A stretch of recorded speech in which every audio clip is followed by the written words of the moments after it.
বন্ধুরা এটা কি গাছ বলেন তো? আনারস গাছ।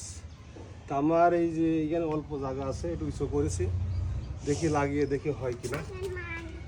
ইনশাল্লাহ পাহাড়ি অঞ্চলে এই গাছটা লাগাই, আমাদের এখানে হবে কিনা যায়নি, লাগিয়ে তো থুই তারপর দেখা যাবে না। এই গাছগুলো পাহাড়ি অঞ্চলে হয়।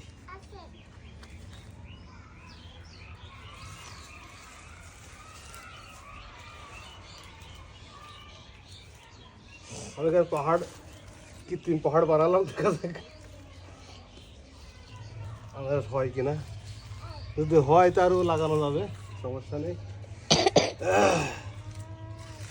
6টা চারা নিয়ে আসি, দেখা যাক হয় কিনা।